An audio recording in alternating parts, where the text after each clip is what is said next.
If there's one word to describe the festive season in Cape Town, it's epic. We have long hot days, warm summer nights, and it's my favorite time of year for fresh local produce. My sister is bringing some of her world-famous fudge, so I'm looking for a special plate to serve it. Where's the olive wood from? Yeah? From Zimbabwe. Zimbabwe? I'm from Zimbabwe. Serious? Yeah, serious, man, Bulawayo. So 120 for this one? Make 1 One time. Thanks, brother. Sure. I'm blessed to have some close friends and family around my table this festive season. We're going to start off with tea-smoked salmon, brown bread puree, crispy capers, and a beurre noisette vinaigrette. Going into classic beef Wellington and market vegetables. Finishing off with one of my favorites, a mince pie slice with frozen pistachio. So before I get busy with my Christmas Day preparation, I'm going to make myself a little Christmas Eve treat, something I only eat once a year. And when I make it, you'll see why I only eat it once a year. It's a triple-decker stacked French toast that's got peanut butter, banana, salt and vinegar chips, bacon, all that sort of sweet, salty texture that our chefs are after. Just pop our pan on. I'm going to start with our egg wash. 2 eggs in there. Give that a little whisk. To spice up that egg wash, a nice little squirt of vanilla paste in there. Of course, we've got that banana, cinnamon, vanilla, all great friends. I just want to agitate it. I want to mix it so that when that sandwich goes in there, we get those real sort of flecks of it. Okay, so we'll start building this bad boy. Always use the smooth peanut butter for this. We don't want to use the chunky version. Nice ripe banana, obviously. Nice and thin. They go down. I got a tiny bit of salt on there. We want to just season it all the way through.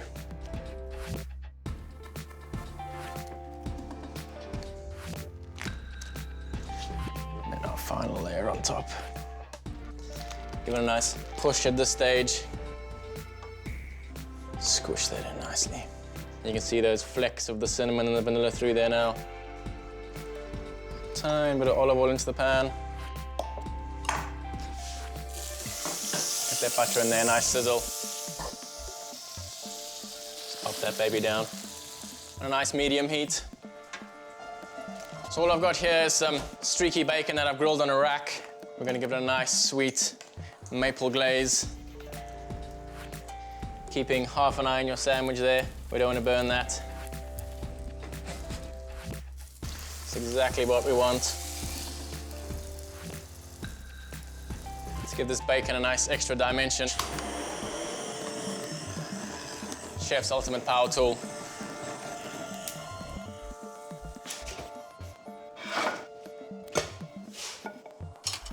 I like to have that peanut butter on the plate just to dip that bacon into. Sandwich can come out.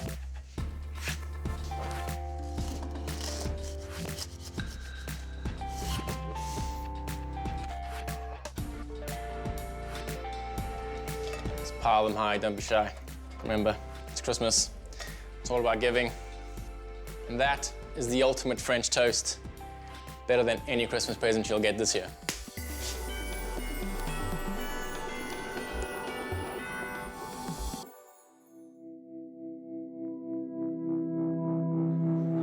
On Christmas morning as kids, we always had to wait for my dad to return back from his run so we could open our presents. Then there was a friendly game of family cricket, followed by a long, late lunch. To me, this is what memories are made of, and I hope my festive treats can inspire you to make a few good food memories of your own.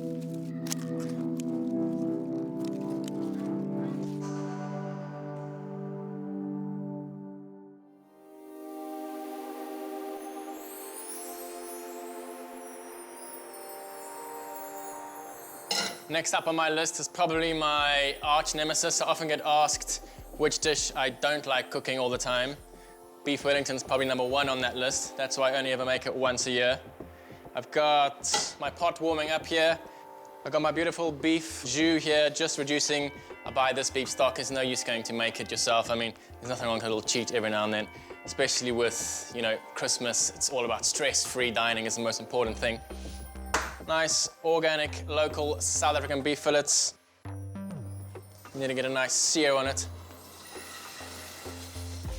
Leave them, don't mess around with them too much. We're gonna make our duksel. Now you could spend hours and hours chopping. Your best mate with this is the old food processor. Key here is not to overload your food processor. It doesn't have enough room to spin around.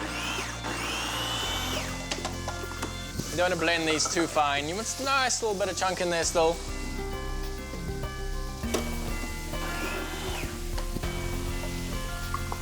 So we're going to end up only wrapping these 2 beef fillets in all of this mushroom duksel.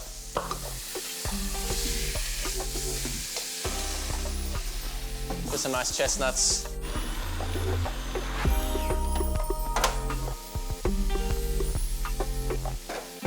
A lot faster than chopping it all, that's for sure. A couple of sprigs of thyme in towards the end of that beef. Amazing aroma of that roasting beef and that thyme. Beef out onto a resting rack. Take some of it. Reinforce that flavor. Back to our beef pan. A bit more olive oil in there. Straight in with our mushrooms and our chestnuts. Hit that immediately with some sea salt. Just gonna chill.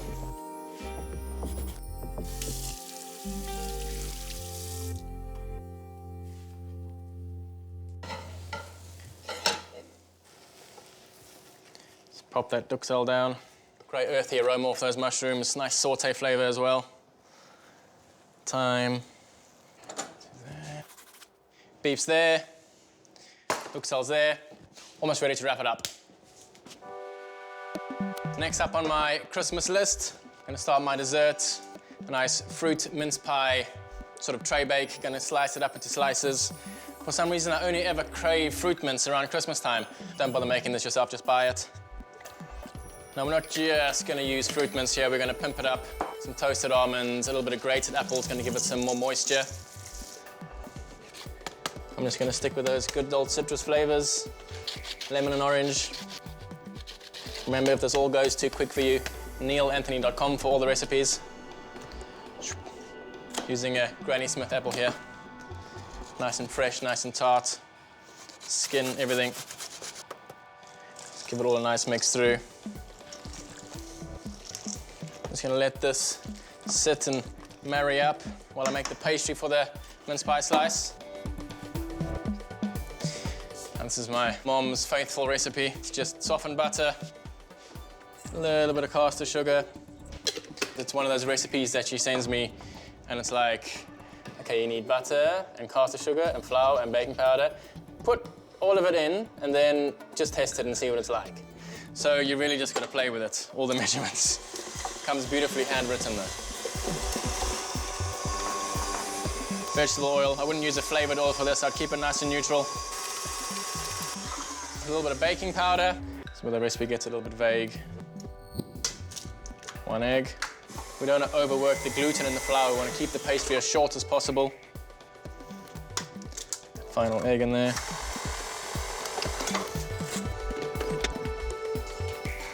We're not going to roll this pastry out either. We're going to press it into the tin. This is where having cold fingertips comes in handy. It doesn't melt that pastry. Layer this beautiful, sweet, spicy, nutty mixture into it.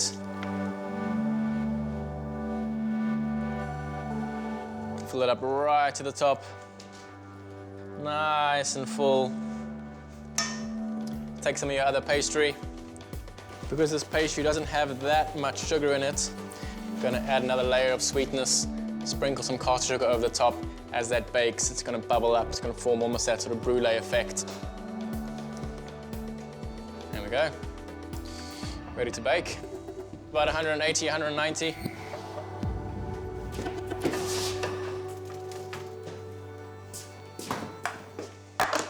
Everything's nice and chilled.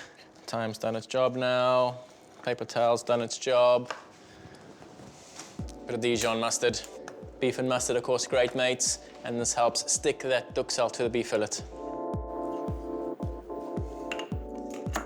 Should be about 4 or 5 slices of Parma ham per beef fillet. See that duxelle is nice and dry now. In some recipes, you might find that they go Parma ham, duxelle, chicken liver parfait. My sister hates chicken liver, so I've left out the parfait in this one. It's a pleasure, Sammy. And then we roll these bad boys up. Doesn't matter if you get a couple of straggly bits of mushroom coming out the outside. Because we're rolling it in a nice cylinder, we're going to get a perfect even cooking all the way through.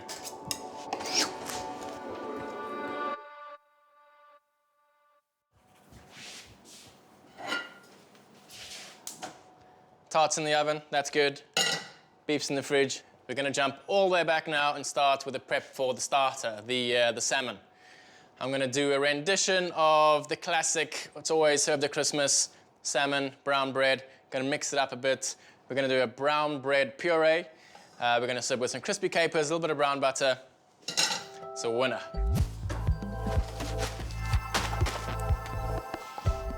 Going to get our beurre noisette on. Really just a fancy term for brown butter. Just got some hot chicken stock here. Get that bread nice and toasty, in with the chicken stock, in with the cream, into the blender, blend it up, pass it, nice and smooth. Good chef's glug of olive oil in there. Good chef's measure of butter in there as well. Bread straight in. Just good old veg oil. Pop that beurre noisette off. Get your lemons ready. And drop them straight in. Pass off any bits of lemon, any bits of pip.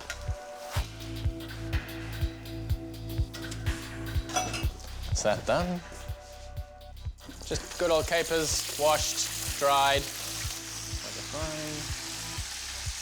As that chicken stock goes in, bread sucks it all up.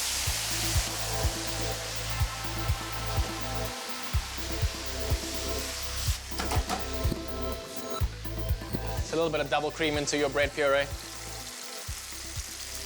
See those capers opening up, giving us all those little sort of crispy, charred bits is what we're looking for.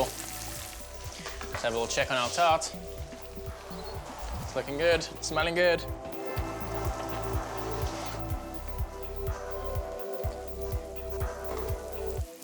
Hear how crispy those capers have become. Take a little slotted spoon or a fish slice, whatever you got lying around. All that flavor now going in there.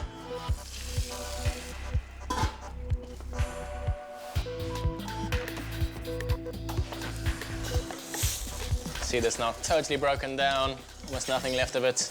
Get ready to blend it.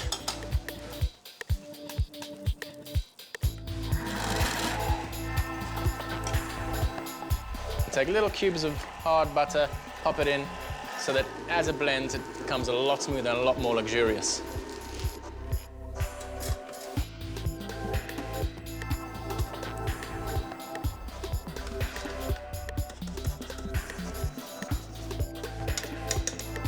With your puree, just layer a bit of cling film on it, stops it forming a skin.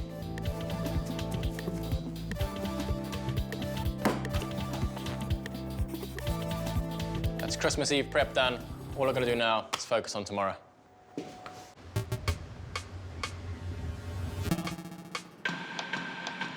Cape Town's food culture is as alive, vibrant, and forward-thinking as its people. You can experience everything from street food to high-end cuisine. We really do live in a culinary melting pot.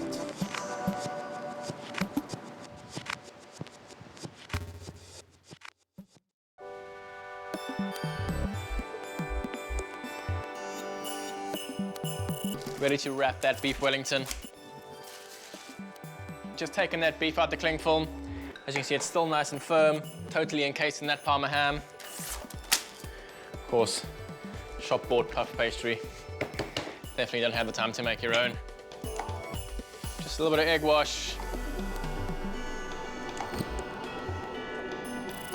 Just roll that around. Tuck it in. Little trim. Let that fold. Take your baking tray.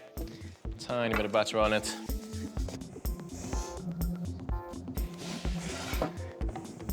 Just gonna pop these beauties back in the fridge, get that pastry to firm up.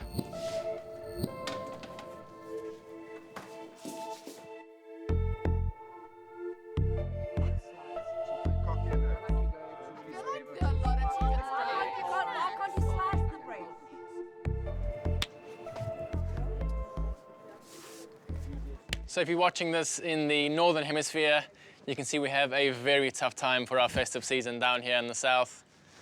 Amazing views like this, what more could you ask for? I'm gonna do that starter, that beautiful salmon. Fresh salmon, nice and firm flesh. Quite simple. Do a little tea smoke, equal amounts.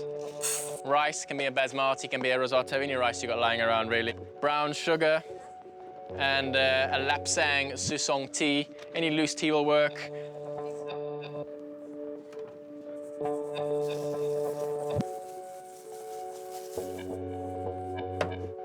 And just to give it a little kickstart.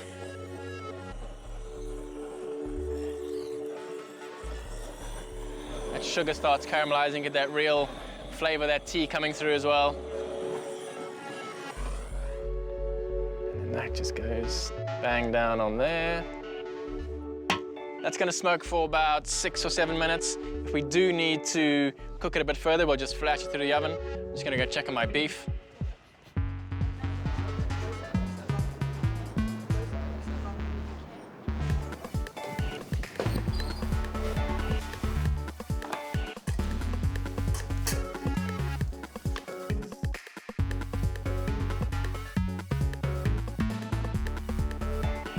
I like to rest it for almost as long as you've cooked it for, so we're going to rest these for at least 30 minutes.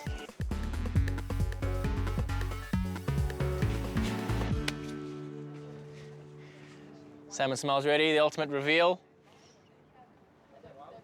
Tea's done its job, sugar's done its job. Flake it into a nice clean tray. Take a little bit of our burn noisette. Pop that down. See that perfectly flakes away. Just breaks apart. Oh, it's a beautiful thing. What I've done is taken that brown bread puree, get it into a squeezy bottle.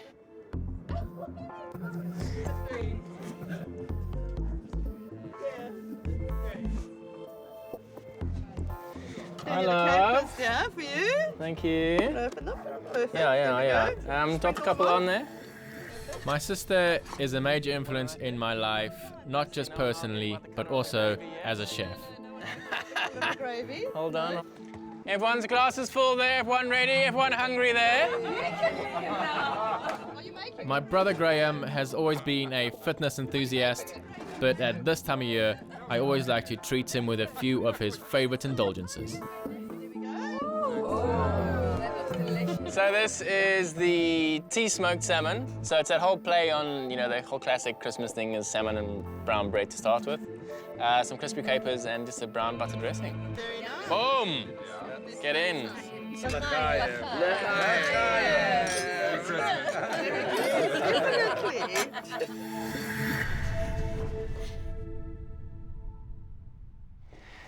All I've got here is my tennis and broccoli, just blanched, boiling water into ice water, straight onto our char grill. Grab another pan. Christmas roast wouldn't be a Christmas roast without potatoes. Bit of butter in there. Got our sauce there, gently reduced. Take some beautiful fresh thyme. Flavor that butter straight away. All I've done is take some beautiful little baby potatoes, boil them in some salted water, peel their skin away, chill them down.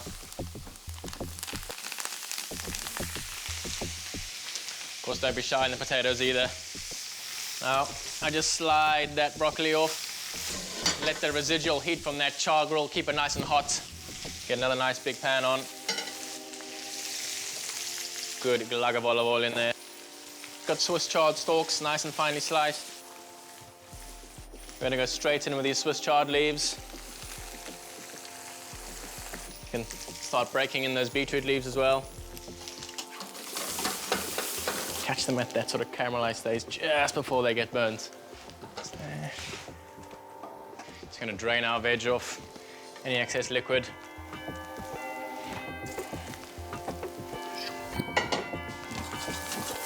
Okay, we've got our perfectly crispy golden potatoes. Just gonna take them up a level. So all I've got here is some beautiful salsa verde.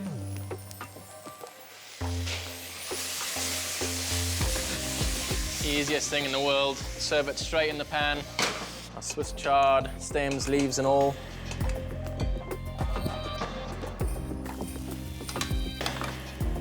There's all our veg, beautifully presented, ready to go upstairs. I can hang out there for a couple of seconds.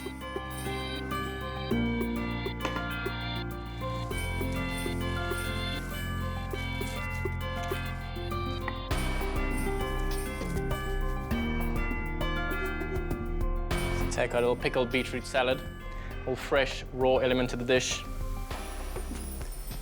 Got that nice hot gravy in the sauce boats there. Take your salsa verde, pop it on top of each piece of beef.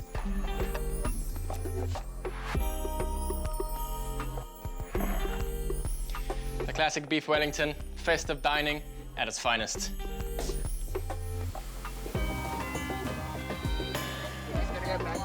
Ta-da!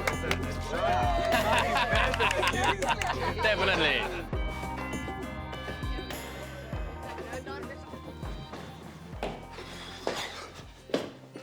Get rid of that.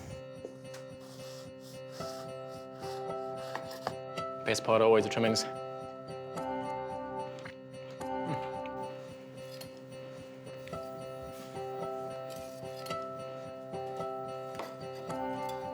Just some flaked almonds.